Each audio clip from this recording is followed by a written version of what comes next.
حدیث نمبر 401۔ برا بن عازب رضی اللہ عنہ کہتے ہیں کہ نبی اکرم صلی اللہ علیہ وسلم فجر اور مغرب میں قنوت پڑھتے تھے۔ امام ترمذی کہتے ہیں برا کی حدیث حسن صحیح ہے۔ اس باب میں علی، انس، ابو ہریرہ، ابن عباس اور خفاف بن ایما بن رحدہ غفاری رضی اللہ عنہم سے بھی احادیث آئی ہیں۔ فجر میں قنوت پڑھنے کے سلسلے میں اہل علم کے درمیان اختلاف ہے۔ صحابہ کرام میں سے بعض اہل علم کی رائے فجر میں قنوت پڑھنے کی ہے۔ یہی مالک اور شافعی کا قول ہے۔ احمد اور اسحاق بن راہیہ کہتے ہیں کہ فجر میں قنوت نہ پڑھیں، اللہ یہ کہ مسلمانوں پر کوئی مصیبت نازل ہوئی ہو تو ایسی صورت میں امام کو چاہیے کہ مسلمانوں کے لشکر کے لیے دعا کرے۔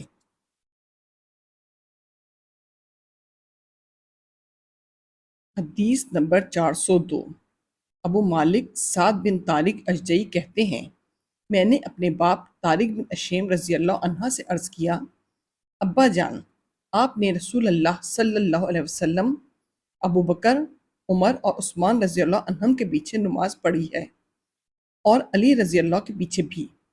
یہاں کوفہ میں تقریباً 5 برس تک پڑھی ہے۔ کیا یہ لوگ قنوت نازلہ پڑھتے تھے؟ تو انہوں نے کہا میرے بیٹے یہ بدعت ہے۔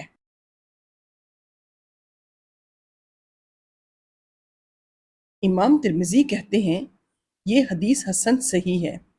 اکثر اہل علم کا اسی پر عمل ہے، اور سفیان ثوری کہتے ہیں اگر فجر میں قنوت پڑھے تو بھی اچھا ہے اور اگر نہ پڑھے تو بھی اچھا ہے۔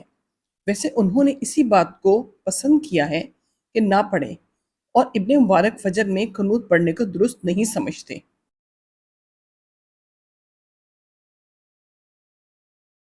حدیث نمبر 405۔ زید بن ارقم رضی اللہ عنہ کہتے ہیں کہ ہم رسول اللہ صلی اللہ علیہ وسلم کے پیچھے نماز میں بات چیت کر لیا کرتے تھے۔ آدمی اپنے ساتھ والے سے بات کر لیا کرتا تھا، یہاں تک کہ آیت کریمہ اللہ کے لیے باادب کھڑے رہو نازل ہوئی تو ہمیں خاموش رہنے کا حکم دیا گیا اور بات کرنے سے روک دیا گیا۔ امام ترمذی کہتے ہیں زید بن ارقم رضی اللہ عنہ کی حدیث صحیح ہے۔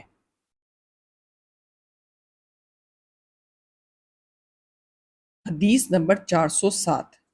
صبرہ بن معبد جہنی رضی اللہ عنہ کہتے ہیں کہ رسول اللہ صلی اللہ علیہ وسلم نے فرمایا 7 برس کے بچے کو نماز سکھاؤ اور 10 برس کے بچے کو نماز نہ پڑھنے پر مارو۔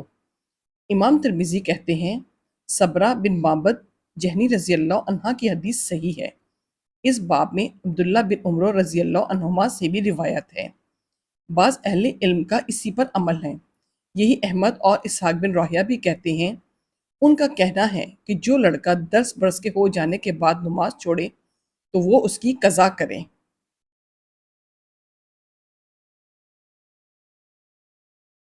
حدیث نمبر 409۔ جابر رضی اللہ عنہ کہتے ہیں کہ ہم لوگ نبی اکرم صلی اللہ علیہ وسلم کے ساتھ ایک سفر میں تھے کہ بارش ہونے لگی تو آپ صلی اللہ علیہ وسلم نے فرمایا جو چاہے اپنے ڈیرے میں ہی نماز پڑھ لے۔ امام ترمذی کہتے ہیں جابر رضی اللہ عنہ کی حدیث صحیح ہے۔ بعض اہل علم نے بارش اور کیچڑ میں جماعت میں حاضر نہ ہونے کی رخصت دی ہے۔ یہی احمد اور اسحاق بن راہیہ کہتے ہیں۔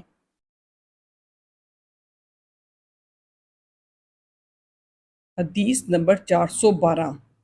مغیرہ بن شعبہ رضی اللہ عنہ کہتے ہیں کہ رسول اللہ صلی اللہ علیہ وسلم نے نماز پڑھی یہاں تک کہ آپ کے پیر سوج گئے تو آپ سے عرض کیا گیا کیا آپ ایسی زحمت کرتے ہیں حالانکہ آپ کے اگلے پچھلے تمام گناہ بخش دیے گئے ہیں؟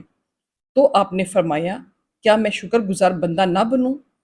امام ترمذی کہتے ہیں مغیرہ بن شعبہ رضی اللہ عنہ کی حدیث حسن صحیح ہے۔ اس باب میں ابو ہریرہ اور عائشہ رضی اللہ عنہما سے بھی احادیث آئی ہیں۔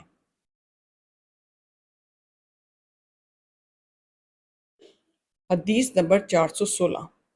ام المومنین حضرت عائشہ رضی اللہ عنہ کہتی ہیں کہ رسول اللہ صلی اللہ علیہ وسلم نے فرمایا فجر کی دونوں رکعتیں دنیا اور دنیا میں جو کچھ ہے ان سب سے بہتر ہیں۔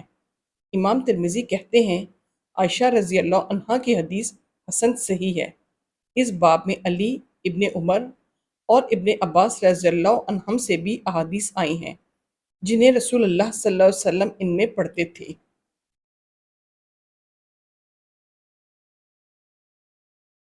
حدیث نمبر 418۔ ام المومنین حضرت عائشہ رضی اللہ عنہا سے روایت ہے کہ نبی اکرم صلی اللہ علیہ وسلم جب فجر کی 2 رکعتیں پڑھ چکتے اور اگر آپ کو مجھ سے کوئی کام ہوتا تو اس بارے میں مجھ سے گفتگو فرما لیتے، ورنہ نماز کے لیے نکل جاتے۔ امام ترمذی کہتے ہیں یہ حدیث حسن صحیح ہے۔ صحابہ کرام میں سے بعض اہل علم نے فجر کے طلوع ہونے کے بعد سے لے کر فجر پڑھنے تک گفتگو کرنا مکروہ قرار دیا ہے، سوائے اس کے کہ وہ گفتگو ذکر الہی سے متعلق ہو یا بہت ضروری ہو، اور یہی احمد اور اسحاق بن راہویہ کا بھی قول ہے۔